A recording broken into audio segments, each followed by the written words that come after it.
പ്രധാനപ്പെട്ട ഒരു വാർത്തയിലേക്കാണ്. അഹമ്മദാബാദ് ആകാശ ദുരന്തത്തിൽ മരിച്ച പത്തനംതിട്ട സ്വദേശി രഞ്ജിതയെ ജാതീയമായി അപമാനിച്ച് സംഭവിച്ച സംഭവത്തിൽ ഡെപ്യൂട്ടി തഹസിൽദാരെ സസ്പെൻഡ് ചെയ്തു. കാസർഗോഡ് കാഞ്ഞങ്ങാട് ഡെപ്യൂട്ടി തഹസിൽദാർ പവിത്രനാണ് ഫേസ്ബുക്കിലൂടെ രഞ്ജിതയെ അപമാനിച്ചത്.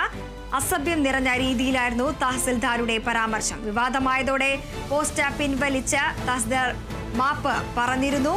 വിവരങ്ങളുമായി ജോസഫ് ചേരുന്നു. ജോസഫ്, വിവരങ്ങൾ.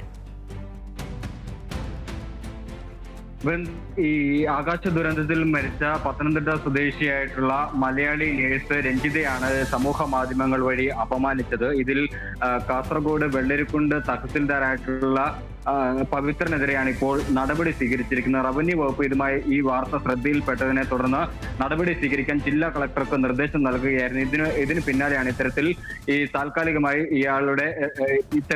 ഇയാളെ സസ്പെൻഡ് ചെയ്തുകൊണ്ട് ജില്ലാ കളക്ടർ ഇപ്പോൾ ഉത്തരവിറക്കിയിരിക്കുന്നത്. എത്ര മാസത്തേക്കാണ് എന്നുള്ള കാര്യം അല്പസമയത്തിനുള്ളിൽ വ്യക്തമാക്കുമെന്നാണ് അദ്ദേഹം വ്യക്തമാക്കിയിരിക്കുന്നത്. എന്തായാലും ജാതീയപരമായ അധിക്ഷേപത്തിന് പുറമെ ഒരു സ്ത്രീയുടെ അന്തസ്സത്തെ ഹനിക്കുന്ന രീതിയിലും ഒരു തൊഴിലിനെ വളരെ വൃത്തികെട്ട രീതിയിൽ ചിത്രീകരിക്കുന്ന രീതിയിലുമാണ് അയാൾ ഫേസ്ബുക്കിൽ കുറിച്ചത്. രഞ്ജിതയ്ക്ക് സമർപ്പിച്ച ഫേസ്ബുക്ക് പോസ്റ്റിന് താഴെയാണ് ഇത്തരത്തിൽ ജാതീയപരമായ അധിക്ഷേപം നിറഞ്ഞ കമന്റ് ഇയാൾ രേഖപ്പെടുത്തിയിട്ടുള്ളത്. മുൻപും ഇതുപോലെ വിവാദമായ പല പരാമർശങ്ങളും ഇയാൾ നടത്തിയതായി ജില്ലാ കളക്ടർ വ്യക്തമാക്കി.